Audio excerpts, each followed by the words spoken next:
자국의 국가 안보를 가장 중요시하기 때문에 자기 주변이 군사적인 위협이 된다든지 핵을 만든다 그러면 전쟁을 두려워하지 않고 폭격을 해버립니다. 중국은 전 세계 히토류의 90%를 가지고 있습니다. 미국의 입장에서는 히토류가 없으면 미사일도 못 쏘고 항공모함도 못 띄우고 인공위성도 발사를 못합니다. 중국이 전 세계 히토류를 다 독점하고 있다 보니까 트럼프 대통령에 대해서 누가 지금 반대를 잘 하겠습니까? 월급의 25%를 시가총액 1등만 사는 겁니다. 한 30년 투자했더니 1조가 됐다는 겁니다. 현재 시가총액 1등은 미국은, 한국은 삼성전자입니다. 내 월급의 25%를 내 90%, 10%를 삼성전자를 사십시오. 안녕하십니까. 저는 세종대학교 경영학과의 김대종 교수입니다. 시청자 여러분에게 도움이 됐으면 좋겠습니다. 반갑습니다. 예, 이란과 이스라엘이 이제 전 세계에서 항상 활화산이다, 살아있는 화산이다 이렇게 얘기합니다. 잘 아시다시피 이란은 인구가 한 8천만 명 정도 되고요. 미국과 좀 적대적인 관계에 있습니다. 이스라엘은 우리 대한민국하고 아주 비슷한 나라입니다. 이스라엘은 세계 인구의 2천만 명밖에 없습니다. 현재 본토에 한 1천만 명 있고 미국과 유럽에 한 1천만 명 있습니다. 딱 2천만 명이 이스라엘 인구인데요. 이스라엘은 디아스포라라는 말을 씁니다. 우리는 그것을 흩어진 민족이다 이렇게 부르는데요. 우리나라는 현재 똑같습니다. 우리나라에 한국에 5천만 명, 북한에 한 2,500만 명, 해외에 한 1,000만 명 있습니다. 그래서 우리나라 인구는 현재 한 8천만 명 정도 된다 이렇게 보는데 이스라엘 다음으로 우리 대한민국이 흩어진 민족의 2등입니다. 그러니까 우리가 일제강점기도 거치면서 또 6.25 전쟁도 거치면서 많이 흩어졌다 이렇게 볼 수가 있고 이란과 이스라엘의 전쟁은 바로 이런 겁니다. 이란은 핵을 개발하려고 했습니다. 이번에 이스라엘이 폭격한 이란의 그 지역은 한 5개 정도의 핵무기를 만들려고 했습니다. 지금 현재 이스라엘은 핵무기를 가지고 있습니다. 미국의 전개를 움직이는 것은 바로 이스라엘이다 이렇게 알고 있죠. 미국 정치인의 약 30%가 바로 이스라엘입니다. 우리가 알고 있는 골드만삭스, 투자은행들, 그 다음에 방송사들, 스티븐 스티벌그 같은 세계적인 영화감독, 전 세계에서 중요한 그런 업종의 30%는 다 이스라엘 국민이다 이렇게 알고 있으면 되겠습니다. 대표적으로 유태인의 대표적인 아인슈타인, 그 다음에 페이스북을 만든 주커버그, 그 다음에 구글을 만든 게이 버린 이런 사람들 다 이스라엘 사람입니다. 그러니까 미국 정계를 움직이고 또한 이스라엘은 2000년간 나라가 없었다가 1945년도에 나라를 팔레스타인을 밀어내고 되찾았습니다. 바로 이런 이유 때문에 이스라엘은 가장 중요한 것이 국가의 수호이다. 1,000만 명밖에 없지만 여기는 남자 여자 다 군대를 가게 됩니다. 그래서 이란이 핵을 개발하려고 한다 이런 모사드가 첩보를 얻고는 이번에 이란을 폭격하게 된 것이다. 결론은 자기의 영토를 지키고 국가를 수호하겠다는 그런 의지 때문에 위험을 무릅쓰고 이란을 폭격했고 또 이란의 입장에서도 가만히 있을 수가 없습니다. 시아파의 맹주이기 때문에 또 이란도 공격을 했고 그런 상황이다. 그래서 아마 저는 이게 쉽게 빨리 끝날 것 같지는 않습니다. 그렇지만 이란의 입장에서는 전쟁을 지속할 만한 경제적인 힘이 없습니다. 15년 이상 미국이 봉쇄로 인해서 경제가 거의 피폐된 상황이다. 그래서 이란도 전쟁을 수행한 의지가 없다 보니까 더 이상 이스라엘이 공격하지 않으면 이란도 공격하지 않겠다 이렇게 먼저 화의를 내밀었습니다. 이스라엘은 계속 폭격을 하겠다고 얘기하고 있고 이란은 전쟁을 빨리 좀 그만두자 이렇게 얘기하고 있는 겁니다. 또한 트럼프 대통령은 이란과 핵협상을 원래 앞두고 있었습니다. 이란이 핵물질을 동결한다면 이란을 경제 제재에 풀어주고 좀 돕겠다 이런 취지였습니다. 결론은 아마 이게 오래 되지는 못할 것이다. 오래 가지는 못하고 화해를 해야만 또 전쟁을 막기 위한 것이다. 이렇게 볼 수 있습니다. 이번에 이제 이스라엘이 이란의 수뇌부를 많이 공격해서 혁명수비대장이라든지 군 참총장이라든지 이런 사람들이 많이 사망을 했습니다. 이게 바로 모사드의 위력이다 이렇게 볼 수 있는데 모사드는 미국의 CIA와 다음으로 세계 최고의 첩보기관입니다. 이 사람들의 동선을 따라서 어디에 옮기는지 그 사람들이 육군참모총장, 혁명수비대 대장 이런 분들이 어디로 옮기는지 계속 동선을 추적해서 정밀 폭격을 했습니다. 바로 이런 이유 때문에 수뇌부 한 20여 명이 이제 사망을 했고, 그것이 바로 이스라엘 모사드의 능력이다 이렇게 볼 수가 있습니다. 저는 아마 이제 이스라엘 사람들이 그러죠. 이스라엘이 왜 이렇게 하느냐 하면 1940년도 히틀러 때 이스라엘 국민들이 나라를 잃었기 때문에 600만 명이 죽었습니다. 우리가 신들러 리스트를 포함해서 그런 영화를 많이 봤습니다. 인종 말살, 민족을 말살하겠다 이런 게 히틀러였고, 이스라엘이 2000년간 나라가 없었기 때문에 상업을 많이 했습니다. 상업, 금융업 이런 거였고, 상업과 금융업으로 해서 또한 유대교라고 하는 기독교와 좀 다른 유대교를 가지고 있습니다. 2000년 동안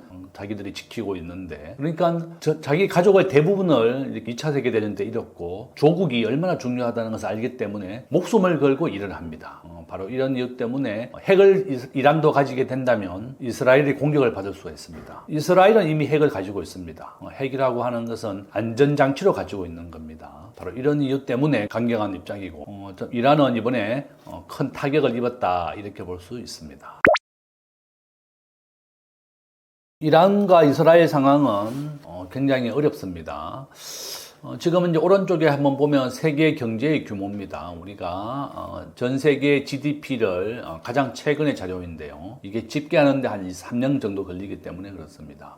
미국, 중국, 일본, 독일, 한국은 GDP로 세계 한 13위 정도 됩니다. 이스라엘과 이란이라고 하는 나라는 여기 순위에는 들어가 있지 않지만 미국 정계의 30%를 내가 유대인들이 차지한다 그랬습니다. 우리는 이스라엘 국민들을 유대인이라고 부르죠. 이란은 현재 15년 이상 미국이 경제 제재를 가했습니다. 이란의 석유가 수출이 안 됩니다. 이란의 석유는 유일하게 수출되는 곳이 중국과 러시아다. 그러니까 지금 현재 우리가 알고 있는 미국을 중심으로 한 자유시장 국가, 사회주의 국가는 지금 표에서 보듯이 GDP 2위의 중국, 그 다음에 9위에 있는 러시아입니다. 그러니까 중국과 러시아가 사회주의 국가고, 미국, 일본, 독일 이런 나라는 시장 경제와 자유를 중요시하는 자유시장 국가입니다. 이렇게 이제 대결을 하고 있는 것이다. 그리고 이란은 우리가 자유시장 국가의 석유 수출이 금지되어 있기 때문에 중국과 러시아에만 석유리 수출될 정도도 어려운 상황이다. 그래서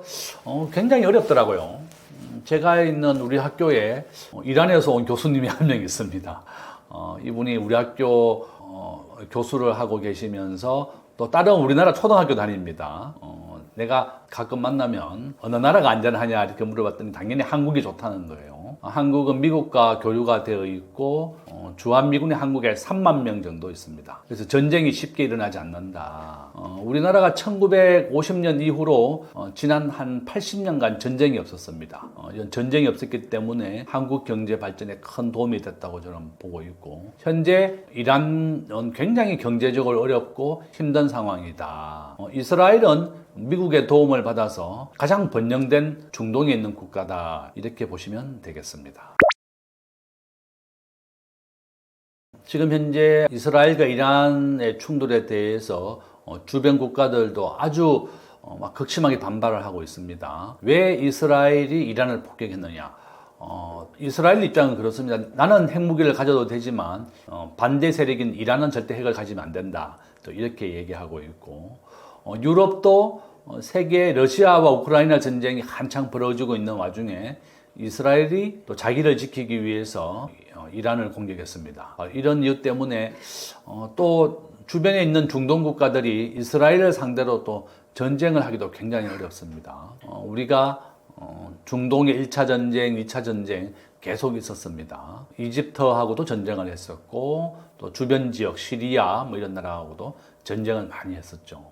그래서 이스라엘은 일단 1000만 명밖에 없지만 거기에서 가장 군사력이 강하고 또한 핵무기를 가지고 있는 나라가 바로 이스라엘이다. 주변국들이 굉장히 반대를 하면서도 또 군사적으로 대응하기에는 이스라엘에 비해서 좀 약하고, 이스라엘의 뒤에는 바로 미국이 있습니다. 지금 표에서 보는 것처럼 GDP 세계 25조 달러로 세계 1위, 중국이 한 17조 달러로 미국이 한 70% 정도를 차지하고 있습니다. 그 주변에 있는 나라들, 독일, 영국, 프랑스 이런 나라는 이제 GDP가 뭐 한 10위 이내의 기업이다. 요점은 서방 세계, 특히 이스라엘은 자국의 국가 안보를 가장 중요시하기 때문에 자기 주변이 군사적인 위협이 된다든지 핵을 만든다 그러면 전쟁을 두려워하지 않고 폭격을 해버립니다.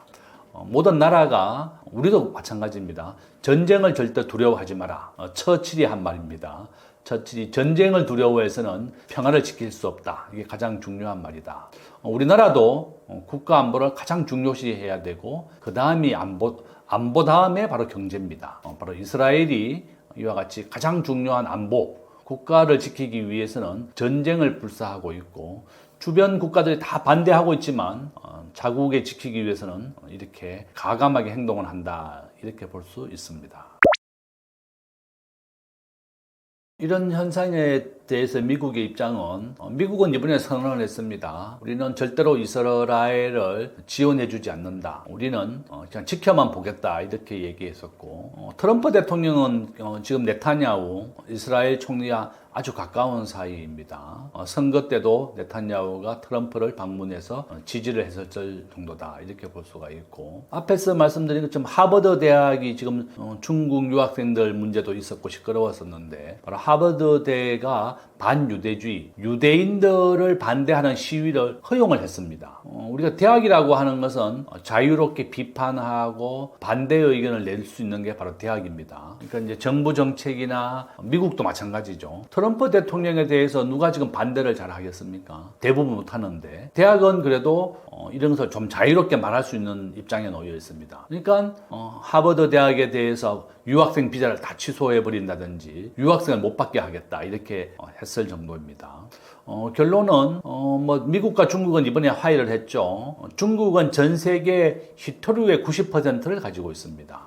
미국의 입장에서는 히토류가 없으면 미국의 미사일도 못 쏘고 항공모함도 못 띄우고 인공위성도 발사를 못 합니다. 중국이 전 세계 히토류를 다 독점하고 있다 보니까 미국이 서로 화해하자, 중국의 유학생을 다 받아주겠다. 대신에 중국의 히토류를 미국에 달라 이렇게 얘기했을 정도입니다. 그래서 결론은 미국과 중국이 이번에 화해를 했고 미국은 이번에 이란과 이스라엘 전쟁에 대해서 본인들은 개입하지 않겠다. 다만 전쟁이 확산되는 것은 우리가 막겠다. 지금 현재 미국의 항공모함 구축함이 주변 지역에 대기하고 있습니다. 전쟁이 확산된 것을 막기 위한 것이다. 미국은 현재 지켜만 보고 있겠다 이렇게 얘기했고 트럼프 대통령도 사전에 이스라엘이 공격한다는 것을 통보받았다고 얘기는 했습니다. 본인이 시인을 했습니다. 이스라엘이 공격한다는 얘기를 들었다. 그렇지만 우리는 관여하지 않았다. 이렇게 말하고 있다. 이렇게 말씀드립니다. 당연히 이제 이스라엘과 이란이 전쟁을 벌이면서 가장 큰 피해를 입는 사람들, 바로 가자 지구 사람들, 그다음에 이란 국민이다 이렇게 볼 수가 있습니다.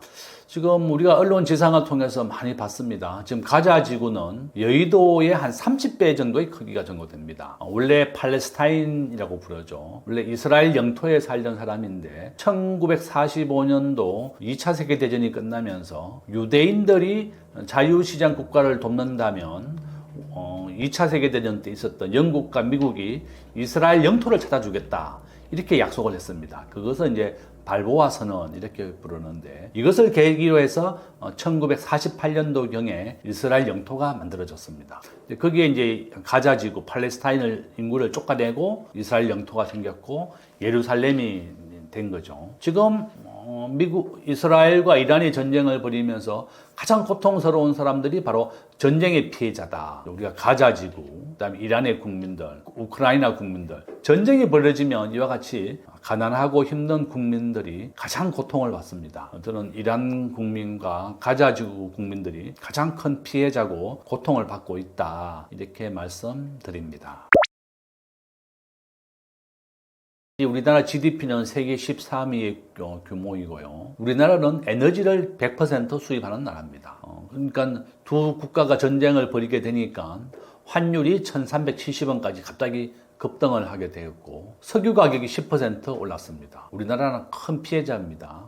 한국은 현재 석유 수입 1위 국가가 미국이에요. 2위가 사우디아라비아입니다. 또한 이란과 이스라엘 전쟁이 계속된다면 이란이 바로 옆에 있는 호르무즈 해협이라고 있습니다. 거기를 통과해야만 유조선이 빠져나옵니다. 호르무즈 해협이 위협이 됩니다. 그러면 우리나라로서는 더 많은 운반비가 들게 되는 것이고 한국 경제는 가장 큰 영향을 준다. 왜냐하면 한국은 석유를 100% 수입을 하거든요. 미국과 사우디, 중동을 중심으로 해서 수입을 합니다. 그래서 우리나라의 환율이 또 급등을 했고 석유 가격이 오르고 있다. 바로 우리나라가 큰 영향을 받고 피해자가 또 된다. 전쟁을 안 일어나는 것이 가장 좋지만 전쟁은 계속 반복해서 일어납니다. 저는 지금 중국도 대만을 2027년, 2028년까지 흡수하겠다 이런 얘기도 했었고 미국은 절대로 못하게 막겠다 이렇게 얘기하고 있습니다.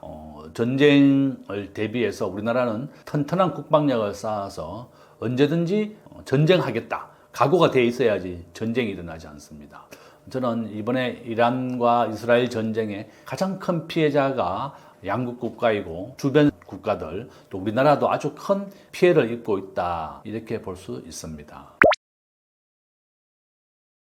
지금 세계 경제 규모를 보고 계시는데 우리나라는 GDP는 세계 13위 정도 되고 한 1.6조 달러다 이렇게 보시면 되겠고 우리가 환율이 계속 오르고 있는 이유 중에 하나가 우리가 국제 결제에서 원화가 결제되는 비중은 아예 없습니다. 한 0.1% 정도 된다 이렇게 저는 보고 있고요. 우리가 GDP는 세계에서 1.9%, 주식시장은 1.6%라고 말씀드렸습니다.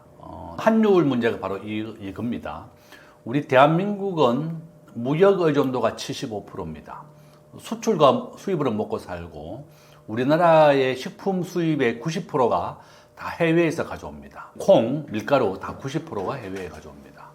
환율이 계속 오르고 있습니다. 지금 1370원으로 안정이 됐지만 저는 올 연말에 다시 1500원, 1600원 다시 오른다고 봅니다. 그럼 수입 물가도 계속 더 오르게 될 겁니다. 저는 이제 항상 얘기하는 게 우리나라가 금융시장이 워낙 불안하다. 이게 환율의 원달러가 82% 확률로 앞으로 계속 오른다는 이유입니다. 바로 이런 이유 때문에 제가 항상 얘기하는 게 우리가 국내와 미국 주식시장을 미국의 90%, 한국의 10%를 사야 된다. 환율이 계속 오르기 때문에 그렇다는 거고 물가 역시 82% 확률로 계속 오르게 되어 있습니다. 요점은 우리나라 기업들이 스스로가 가격 인상을 하는 것을 좀 자제를 해야 됩니다. 우리가 식품이나 의식주입니다. 옷, 먹는 거, 주택은 필수재입니다. 필수재라고 하는 것은 가격이 아무리 올라도 먹지 않으면 안 됩니다. 안 먹으면 죽습니다. 그런데 식품 기업들이 물가는 2% 올랐는데 라면이라든지 계란, 모든 식품은 한 6%, 3배 이상 올랐습니다. 최근에 계란 보니까 7,000원 정도 하더라고. 100% 가까이 올랐습니다. 그러니까 우리 국민들이 굉장히 힘들어하고 있고 물가라고 하는 것은요. 400개의 품목을 가지고 계산합니다. 400개가 작년에 비해서 얼마나 올랐느냐 이렇게 계산하는데 기업들이 스스로가 좀 자제해야 되겠습니다. 지난 6개월간 대통령 선거한다고 좀 혼란스럽다 보니까 통제하는 정부가 없다 보니까 가격을 마음대로 올린 것이다. 저는 그렇게 보고 있고 식품 기업들도 본인들은 이제 인건비가 올랐고 국제 가격이 올랐기 때문에 그렇다. 근데 최근에 국제 가격이 내렸습니다. 오히려 국제 밀 가격이 내렸다. 그렇다면 좀 내려줘야 되는데 오르기만 하고 절대 내리지가 않습니다. 우리는 이것을 경제학에서 하방 경직성이 강하다 이렇게 얘기합니다. 내리지 않는다는 뜻입니다. 결론은 우리가 물가 수준 2% 정도의 가격을 올리는 것은 필요하지만 라면 6% 올랐거든요. 이렇게 한 3배 이상 올랐다. 과도하게 가격을 올리는 것에 대해서는 좀 식품 기업들이 자제를 해야 되고 농심, 오뚜기 이런 식품 기업들 막 수천억씩 흑자가 났습니다. 경상이익이 났다. 그 정도로 가격을 올려서 벌어들인 것이다. 저는 그렇게 보고 있고 이재명 정부에서도 물가 안정이 가장 중요하다. 이렇게 말씀을 드립니다. 이재명 대통령은 추경을 20조 원을 해서 좀 베풀겠다고 했습니다. 소상공인, 자영업자 적극적으로 도와줘야 됩니다. 작년에 우리나라에서 폐업한 자영업자가 한 100만 명 가까이가 넘습니다. 작년에 창업은 한 80만 명 했는데 폐업은 100만 명이 했습니다. 처음으로 역전이 됐습니다. 폐업이 더 많습니다. 지난 6개월 정도에 많은 사람들이 시위를 하러 가다 보니까 주말이면 동네 가게가 텅텅 비었을 정도입니다. 그래서 결론은 추경 20조 원을 통해서 소상공인, 서민, 자영업자들이 적극적으로 좀 살 수 있게 좀 도와줘야 되겠고 2025년 7월부터 정부가 DSR 규제를 시작한다고 했습니다. 스트레스 DSR은 대출받는 사람의 소득으로 이자와 원금을 갚을 수 있는지 계산해서 내는 겁니다. 저는 시행에 반대입니다. 우리나라 은행 연체율이 0.5%밖에 안 됩니다. 우리나라는 집값의 한 절반 정도만 대출을 해주고 실질적인 연체율은 0.5%밖에 안 되는데 이 가계부채나 연체율이 높다고 해서 가계부채를 줄이는 것은 잘못된 정책이다. 지금 집값이 계속 오르고 있습니다. 2025년 6월 기준으로 수개월째 집값이 상승하고 있습니다. 막 6%, 10%씩 막 올랐다 그래요, 최근에. 집을 많이 지어야만 집값을 잡을 수가 있습니다. 집이라고 하는 것은 필수제입니다.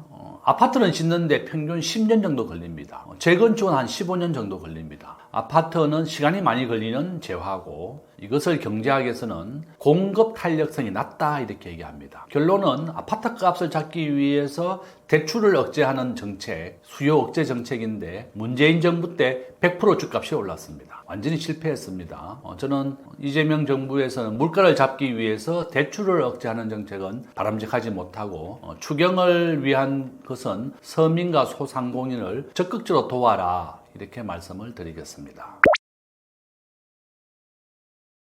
이재명 대통령이 언급한 물가는 계란, 라면 대표적인 겁니다. 계란은 우리 국민들이나 전 세계 모든 국민들이 먹는 아주 필수제입니다. 공급 탄력성이 가장 낮은 품목이 계란이다.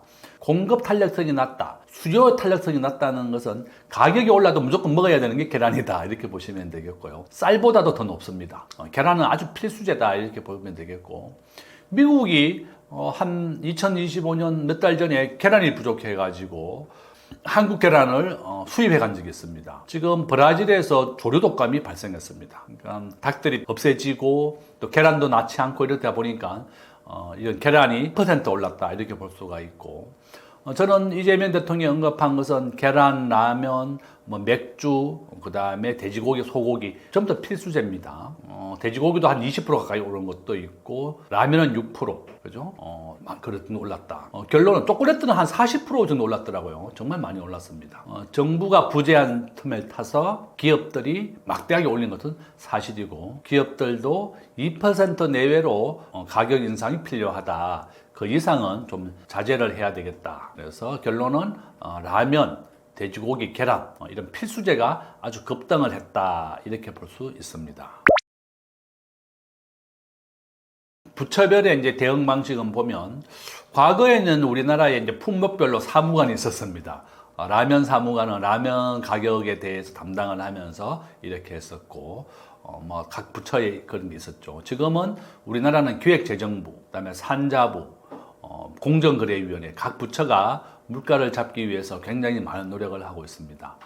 저는 제일 좋은 방법이 공급을 열려야 됩니다. 우리가 수요와 공급의 법칙에 의하면 공급이 많아지면 당연히 가격은 떨어지게 되어 있습니다. 그래서 정부가 우리는 밀가루를 포함해서 곡물의 한 90%, 콩은 90% 다 수입입니다. 공급을 많이 늘려야 되겠습니다. 한 나라가 아니라 많은 나라에서 수입을 해야 되겠고 두 번째는 수입 가격에 대해서 관세를 없애야 됩니다. 우리나라의 평균 관세율은 12%입니다. 식품에 대해서는 관세를 0원으로 만들고 더 많은 가격을 낮출 수 있도록 도와줘야 되겠다.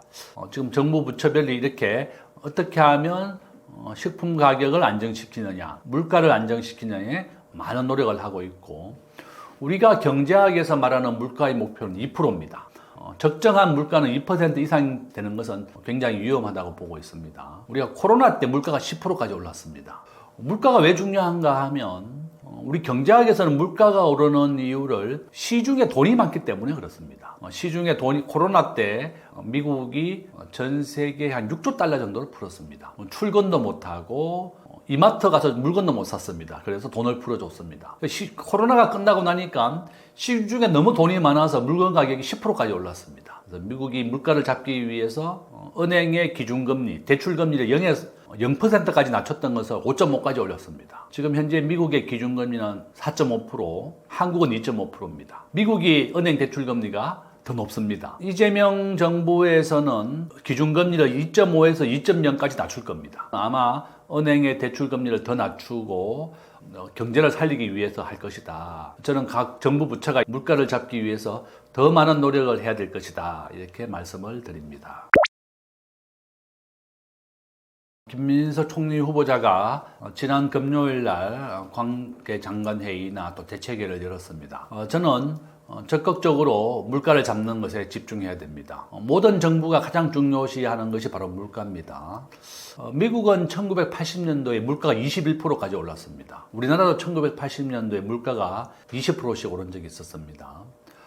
인플레이션이 바로 물가의 인상인데요. 물가가 오르면 왜 안 좋은가 하면 근로자들은 물가가 오르면 회사에 가서 월급을 올려달라고 요구합니다. 그러면 기업의 입장에서는 월급을 올려준 것만큼 물건 가격을 또 올리게 됩니다. 그러면 경제의 악순환이 벌어지게 되는 겁니다. 그래서 물가를 항상 2%로 잡는 것이 모든 정부에서 가장 중요하다. 김민석 국무총리도 물가를 2%로 안정시키기 위해서 이렇게 노력을 하고 있다. 이재명 정부가 성공하기 위해서는 물가를 2%로 낮추는 것이 가장 중요하고, 주택 가격이 지금 굉장히 급등을 하고 있습니다. 빨리 주택을 많이 공급해서 가격을 잡겠다는 신호를 줘서 공급 확대가 가장 중요하고, 시장 경제에 맡겨라.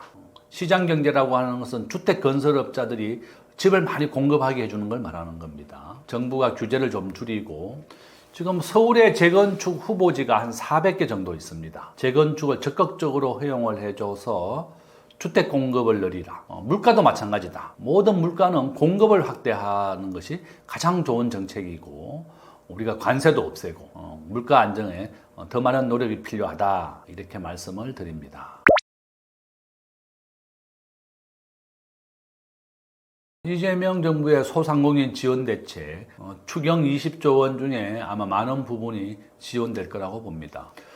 코로나 시절에 미국과 유럽은 장사를 못한 개인 상공인들에게 지원을 많이 해줬습니다. 임대료도 지원해줬는데, 우리나라는 실제로 코로나 때 우리 소상공인들을 제대로 지원하지 않았습니다. 저는 이재명 정부에서 20조 원 추경을 가지고 자영업자들, 소상공인들, 코로나 때 제대로 보상하지 못한 것에 대해서 더 많은 지원을 해줘야 된다. 우리나라는 이제 많은 사람들 우려가, 그럼 도덕적 해이를 가져오는 거 아니냐. 대출을 받아서 돈을 못 갚는다고 이것을 갚아주면 어떡하냐, 나라에서. 탕감해주면 어떡하냐, 이렇게 얘기하고 있습니다. 저는 정부가 엄격한 기준을 만들고 합리적인 기준을 만들어서 정말 장사를 하고 피해를 받는지 입증이 된다면 적극적으로 지원을 해줘야 된다.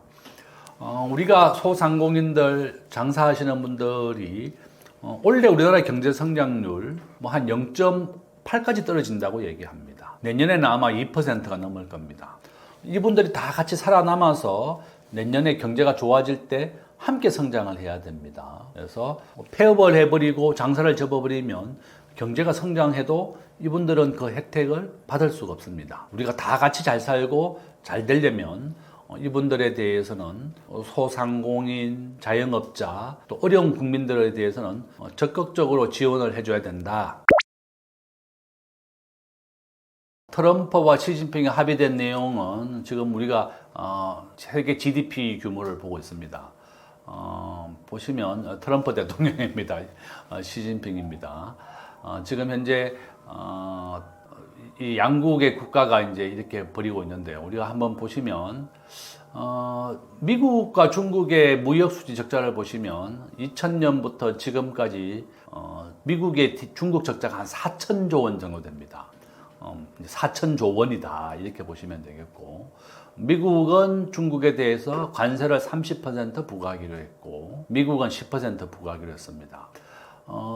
중국은 전 세계 히토류를 독점하고 있습니다.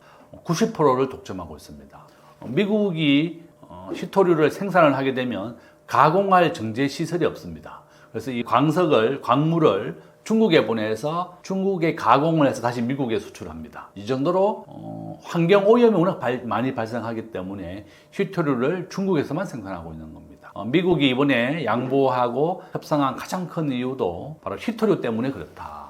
미국의 미사일을 발사를 못할 정도다. 그래서 이번에 중국은 미국에 대해서 히토류를 공급해 주기로 했고, 미국은 중국에 대해서 관세를 30%로 인하하고 중국인 유학생들을 다 받아주겠다, 이렇게 양보를 했습니다.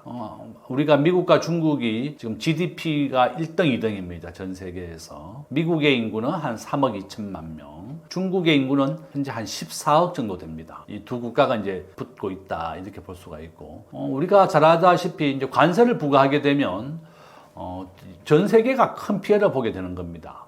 지금 이제 우리가 한번 보고 계시면 국가별 상용 관세 한번 보세요. 트럼프 대통령이 국가별로 관세를 부과한 비중입니다. 우리나라도 현재 25% 관세를 부여받았고, 지금 7월 4일까지 한국의 관세는 유예가 되어 있습니다. 그래서 지금 줄라이 패키지다, 줄라이 협상이다, 이렇게 합니다. 7월 달에 이제 한국과 미국이 관세 협상을 한다는 얘기입니다. 결론은 미국과 중국이 서로 관세 전쟁을 벌이게 되면 미국으로 수입되는 모든 수입품 가격, 스마트폰을 포함해서 가격이 30% 올라가게 되는 겁니다. 과거에는 100%, 145%까지 부과했었죠. 스마트폰이 미국에서는 300만 원이 넘어가게 되는 겁니다. 바로 미국 국민들이 고물가 때문에 반대를 했었고, 미국 국민들이 사용하는 스마트폰이나 주요한 공산품의 90%가 다 수입된 겁니다. 중국에서 스마트폰의 90%는 옵니다. 그러니까 이러한 물가를 이겨낼 수가 없는 것이다. 그래서 트럼프 대통령도 양보를 할 수밖에 없었습니다. 우리가 1기 때 트럼프 대통령의 이런 고관세 정책 한 30% 정도만 시행이 됐습니다.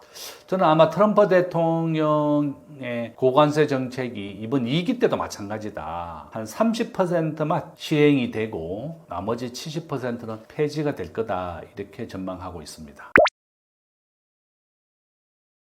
미국과 중국의 관세 완화 역량 앞으로 이제 해야 될 것이다. 저는 이제 제가 아까 앞에서 말씀드린 것처럼 이 양국이 서로 전쟁을 벌이고 무역 전쟁을 벌이게 되면 중국이 큰 피해를 보지만 미국도 큰 피해를 보게 되고, 바로 두 번째로 피해 보는 게 이제 우리나라입니다. 우리나라도 한국은 무역 의존도가 75%입니다. 전 세계에서 두 번째로 높습니다. 수출과 수입이 GDP에서 차지하는 비중을 우리가 무역 의존도라고 부르는데, 한국은 세계 2위다. 한국은 수출과 수입으로 먹고 사는 나라입니다. 미국과 중국도 마찬가지입니다. 미국은 국가 GDP의 60%가 소비에서 이루어집니다. 전 세계에서 값싼 물건을 수입해서 소비를 통해서 국가가 성장하는데, 이렇게 관세가 높이 부과되면 미국의 물가가 올라가고, 미국에 50만 명이 시위를 했습니다. 트럼프 물러가라, 이렇게.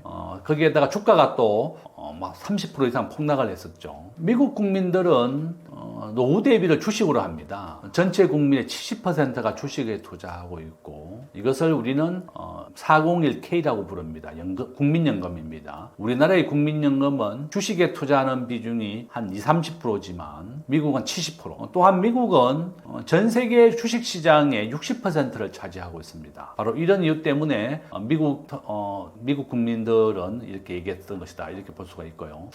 지금 내가 한번 보여드리고 있는 게 전 세계 국가 GDP별 국가 점유율입니다. 한번 보시면 미국이 전 세계 GDP의 25%, 오른쪽에 보시면 시가총액 비중을 보시면 미국이 전 세계 주식시장의 60%를 차지하고 있습니다. GDP는 25%밖에 안 되지만 주식시장은 60%를 차지하고 있고, 중국은 겨우 4%밖에 안 됩니다. 그죠? 그 정도로 미국이 압도적으로 금융시장, 주식시장을 잡고 있다, 이렇게 보면 되겠고, 달러가 국제결제에서 결제되는 비중 역시 압도적으로 한 70% 정도 됩니다. 한국은 주식시장에 차지하는 비중 보면 1.6%밖에 안 됩니다. 그래서 우리가 주식에 투자할 때도 항상 미국의 90%를 투자하고 한국의 10%를 투자하는 것이 시가총액 비중에서 맞다, 이렇게 얘기하는 겁니다. 저는 미국과 중국의 이런 무역 전쟁이 많이 줄어들었고 한 30% 정도만 실행이 될 거다. 트럼프 대통령이 가장 원하는 것은요, 딴 게 아닙니다. 미국의 공장을 옮기라는 겁니다. 우리가 삼성전자가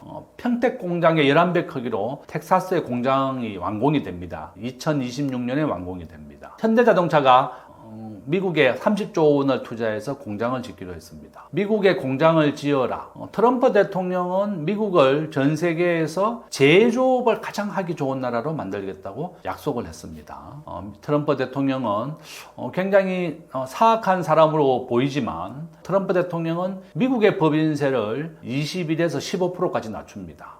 미국 국민들이 우선이다. 미국 국민들, 제가 올 1월 달에 미국을 갔다 왔는데요. 미국의 은행 대출 금리, 집 담보 대출 금리가 8.5%입니다. 뉴욕의 방 한 칸, 원룸 하나가 월 350만 원 정도 합니다. 그러니까 미국 국민들의 절반이 자기 급여의 절반을 다 집세로 냅니다. 그 정도로 미국은 주거비가 굉장히 부담스럽고 비싸다. 1월 달에 만난 우리 한국인 여학생, 뉴욕에서 이제 직장을 다니고 있었는데, 7만 달러 받더라고요. 1년에. 그러니까 한 1억 정도 받습니다. 근데 한 달 집세가 350만 원이더라고요. 그 절반을 집세로 내는 겁니다. 이렇게 미국 국민이 우선이다. 아메리칸 온이다. 그죠? 미국의 우선주의고 미국의 일자리를 만들어주겠다는 게 트럼프의 전략이다. 이렇게 보시면 되겠고, 트럼프와 시진핑은 이렇게 화해를 할 수밖에 없었다. 이렇게 볼 수 있습니다.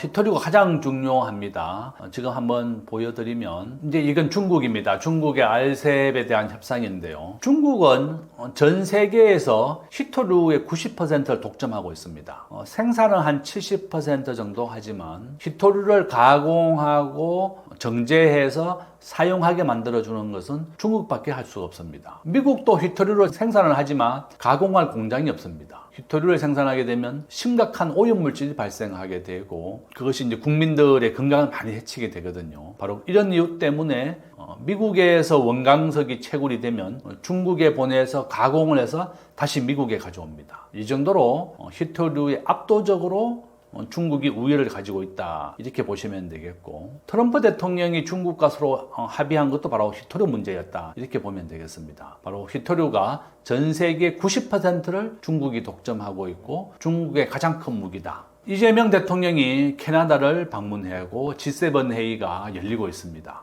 여기에서 가장 중요한 의제도 중국의 히토류를 어떻게 우리가 다변화하고 공급을 다양화할 것이다. 이것이 주요한 의제인데요. 아마 해결 방법이 쉽지 않을 것이다.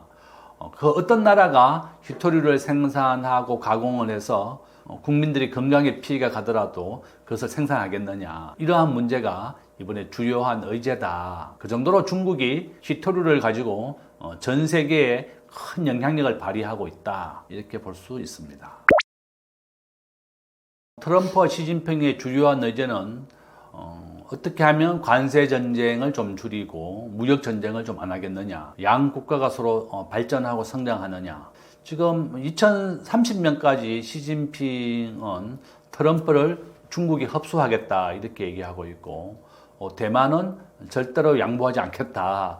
전쟁을 불사하겠다 이렇게 얘기하고 있습니다. 저는 아마 트럼프 대통령 시진핑 주석이 만난다면 아마 경제 협력의 문제일 것이다. 이렇게 보고 있고요. 지금 보시다시피 한국을 중심으로 해서 전 세계가 치열한 무역 전쟁을 벌이고 있습니다. 우리가 국가 안보 다음으로 중요한 것이 바로 경제 문제다. 그래서 저는 트럼프 대통령과 시진핑 주석의 테마는 첫 번째는 국가 안보, 대만의 전쟁에 대한 위협이라든지 또한 전 세계 자유무역 협정을 어떻게 잘 유지하고 추진해서 전 세계가 함께 잘 사는 나라로 만들 것이냐. 그 다음에 앞에서 우리가 얘기한 것처럼 중국이 미국에 대해서 엄청나게 무역 적자입니다. 중국에 봐서는 흑자고 미국에서는 적자죠. 가장 큰 무역 적자국이 바로 중국이고, 중국도 그렇습니다. 미국의 물건만 팔고 미국의 물건 안 사주면 안 되는 겁니다. 무역이라고 하는 것은 양국이 도움이 돼야 된다. 그래서 1기 때도 중국이 미국 물건을 한 2천억 달러 정도 구매해 주는 걸로 해서 합의를 했습니다. 중국은 미국에서 옥수수, 밀가루 이런 걸 수입을 많이 합니다. 돼지고기 다 포함되어 있습니다.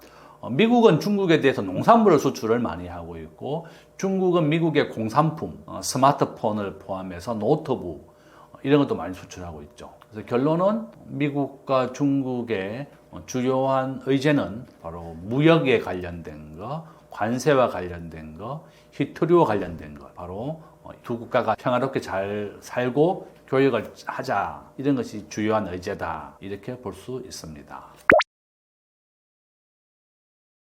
이번에 이제 비자 문제에 대한 해결은 합의를 받습니다. 미국은 중국 유학생이 미국에 온다면 비자를 문제없이 잘 해주겠다. 중국은 미국에 대해서 히토류를 공급하겠다. 중국이 가지고 있는 것은 히토류입니다. 가장 강력한 무기다. 우리나라도 과거에 히토류를 수출 안 하겠다, 한국이 이랬더니 우리나라가 딱 하루 만에 손들었습니다. 한국에 마늘 수출 안 하겠다 이랬더니 한국 사람들이 마늘을 못 먹으니까 또 손들었습니다. 이 정도로 우리나라도 중국에 의존하는 비중이 히토류로 당연히 한 90%, 80%가 중국에 의존하고 있습니다. 미국도 마찬가지입니다. 미국도 중국에 히토류가 없으면 항공모함도 못 뜨고 미사일도 못 씌웁니다. 인공위성도 못 날아갑니다. 바로 중국이 히토류를 90% 독점하기 때문이다. 이렇게 볼 수가 있고, 두 국가가 아마 잘 협의하고 유학생 문제도 도와주기로 했다, 이렇게 볼 수 있습니다. 이재명 대통령의 미중 무역 전쟁에 대한 입장은 지금 보는 것과 같이 우리나라는 무역과 교역으로 먹고 사는 나라입니다. 지금 현재 대한민국은 중국이 주도하는 RCEP은 가입이 되어 있습니다. 이건 중국이 주도했고, CPTPP라고 되어 있죠. 포괄적 점진적 환태평양 경제 동반자 협정인데요. 이것은 한국과 미국이 지금 가입이 안 되어 있습니다. 중국이 주도하는 RCEP은 우리가 가입이 되어 있는데 지금 현재 TPP는 가입이 안 되어 있고 미국이 탈퇴를 했습니다. 그렇지만 TPP에는 이렇게 캐나다를 포함해서 다 가입이 되어 있다, 이렇게 보시면 되겠고, 저는 이재명 대통령도 미국과 중국의 무역 전쟁에 대해서 우리가 전 세계 경제가 함께 성장하려면 우리가 화해를 해야 된다, 이런 입장이다 보고 있고요. 저는 아마 우리나라도 미국이 오히려 자기 우선주의, 보호무역주의로 나갈 때 우리나라는 무역을 확대하고 교역을 확대해야지만 우리가 살아남을 수 있습니다. 그래서 저는 우리가 TPP에 가입하는 것도 하나의 좋은 대안이 될 것이다, 이렇게 보고 있고요. 저는 한번 보세요. 아시아 태평양의 이제 자유무역 협정입니다.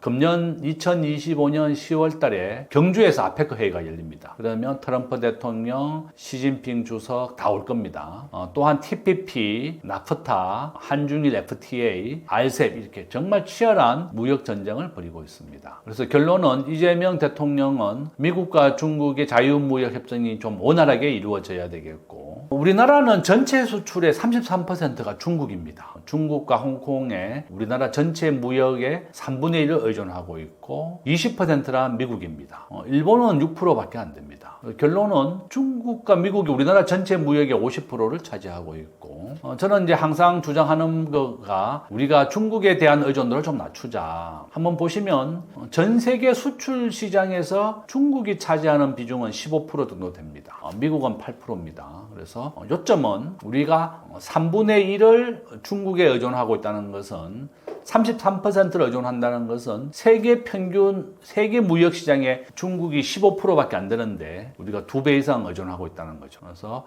미국이 얘기했습니다. 안보는 미국에 의존하고 경제는 중국에 의존하느냐, 그죠? 한국은 너무 두 개 다 먹는 게 아니냐. 안보는 미국, 경제는 중국이다. 그랬더니 이제 많은 학자들이 미국에 대한 우리가 경제 비중을 더 올리자. 그죠? 저는 우리가 중국에 대한 교역의 의존도를 15%까지 낮춰야 된다고 보고 있습니다. 그래서 결론은 이재명 대통령은 안보가 가장 중요하고 그 다음이 경제입니다. 미국과 더 많은 소통을 하고 교류를 확대하는 것이 필요하다. 우리가 중국과의 교류를 무시할 수 없지만 우리가 중국에 진출했던 신세계, 롯데, 현대자동차 다 망했습니다. 신세계, 롯데 완전히 알거지가 되어서 나왔고, 현대자동차 중국 공장 90%가 문 닫았습니다. 중국이 한국에서 모든 기술을 습득하고 난 다음에는 불매 운동을 벌이고 퇴출시키는 수준이다. 중국이 지금 현재 외국인 관광객 95%가 줄었습니다. 중국에 대한 외국인 투자 90%가 줄었습니다. 중국의 청년 실업률 현재 20%가 넘고요. 중국의 미분양 아파트 6천만 채가 넘습니다. 중국이 굉장히 어려운 상황이다. 지난주에 제 지인이 중국을 갔다 왔는데 상하이, 북경 가게가 텅텅 비었다는 겁니다. 상가에 30%, 50%가 비었대요. 미슐린 식당들 다 문 닫았습니다. 시진핑 주석이 간첩법이 발동이 되면서 외국인들도 체포할 수 있습니다. 한국 사람도 작년에 중국을 방문했다가 본인 수첩에 대만 지도가 있다는 이유로 체포가 됐습니다. 이 정도로 중국은 간첩법이 발동되면서 외국인 관광객 90%가 급감을 했다.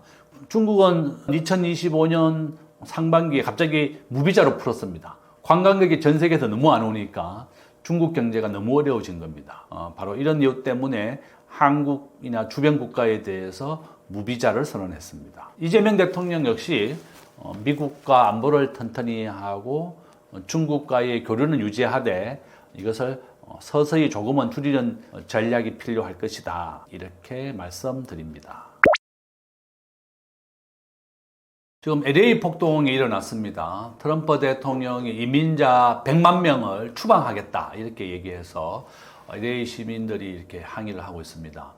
미국은 자유시장 경제다. 앞에서 말씀드린 것처럼 우리가 GDP는 세계 1위의 초강대국입니다. 미국은 이민자들이 와서 만들어준 나라입니다. 트럼프 대통령도 원래 독일계 할아버지가 독일계에서 넘어왔습니다. 이와 같이 이민자들이 미국은 인종의 욕망로라고 부릅니다. 우리 한국 사람이 미국에 대가 보니까 한 300만 명 가까이 사는 것 같아요. 그죠? 우리가 대구의 인구가 한 250만 명, 서울이 한 1000만 명 정도 됩니다.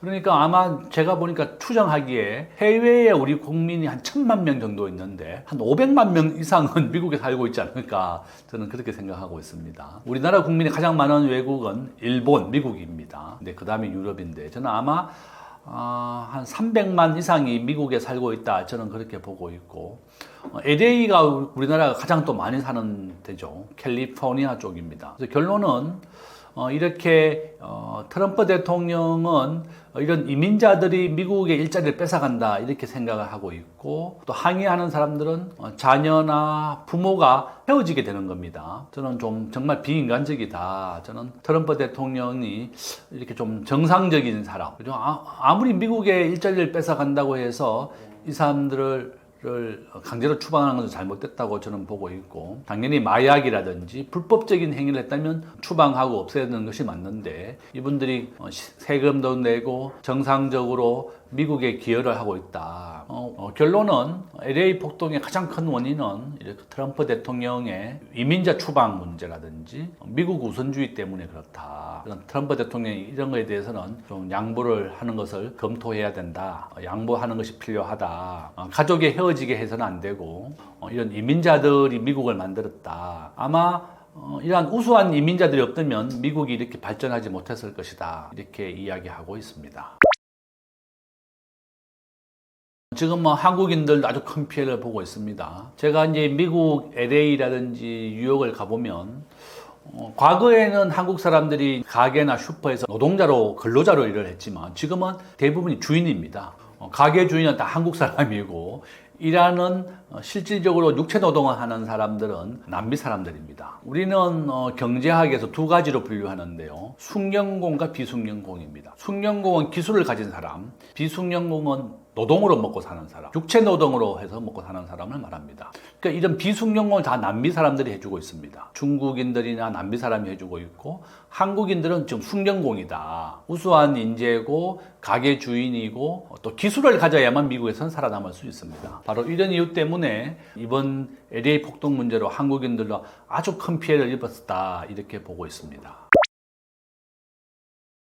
저는 트럼프 대통령이 이렇게 내란이라든지 여러 가지 법을 해서 해병대도 이제 투입을 했을 정도입니다. 저는 좀 미국이 과거에 그랬습니다. 우리가 미국은 항상 좋은 아저씨, 키다리 아저씨, 도와주는 아저씨였습니다. 우리가 6.25 때 주한미군이 와서 우리나라에 3만 명, 5만 명 이상이 우리나라에서 전사를 했고 우리나라를 지키기 위해서 미국의 청년들이 피를 흘렸습니다. 저는 미국이 항상 좋은 사람, 선한 국가로서 역할을 했는데 지금은 굉장히 이기주의적이고 미국이 절대로 양보하지 않는다. 미국이 잘 살아야 되겠다. 이렇게 얘기하고 있습니다. 저는 미국이 좀 정상적이고 또한 과거의 기다리 아저씨처럼 양보는 하지 않더라도 우리가 서로 동등하고 윈윈하는 그런 전략을 했으면 좋겠다. 오늘 이 방송을 보시고 트럼프 대통령의 정기 영화를 넷플릭스에서 보십시오. 트럼프 개인 재산은 10조 원 정도 됩니다. 개인 골프장 12개 가지고 있습니다. 트럼프가 어떻게 자기가 10조 원 부자가 됐는지 잘 나와 있습니다.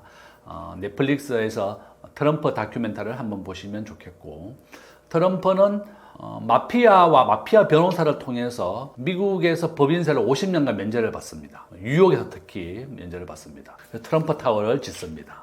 이와 같이 트럼프는 불법이라고 하기 그렇지만 편법을 이용해서 이렇게 막대한 부를 쌓고 부자가 됐습니다. 트럼프는 이제 미치광이 전략을 쓰는 사람입니다. 미친 사람처럼 우리의 방위비를 10배 올려달라고 얘기합니다. 그러면 자기에게 좀 더 유리한 협상을 하는 겁니다. 저는 우리가 트럼프를 잘 배워야 되겠다.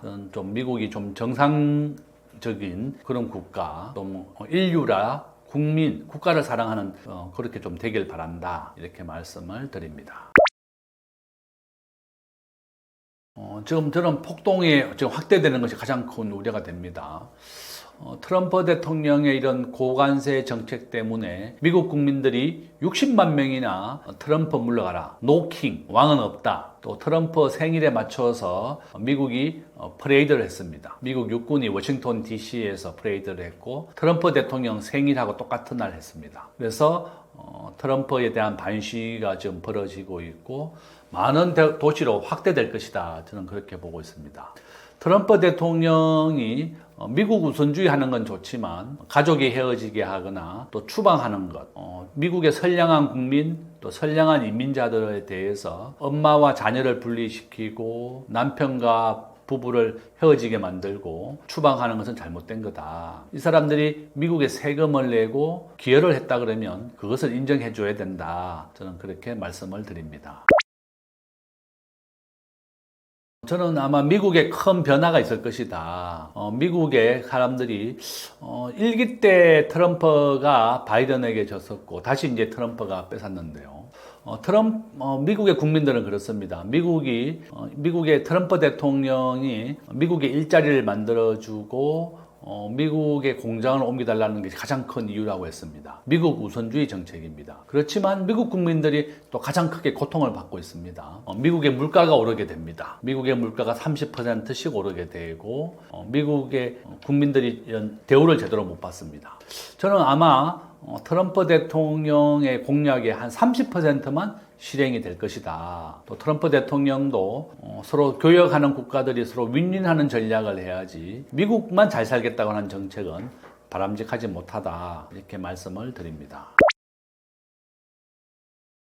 LA 폭동과 또 미중 관계가 아주 좋지 않다. 지금 중국인들도 미국에서 엄청나게 많은 노력을 했습니다. 미국의 대륙 횡단철도 다 중국인들이 만들어준 겁니다.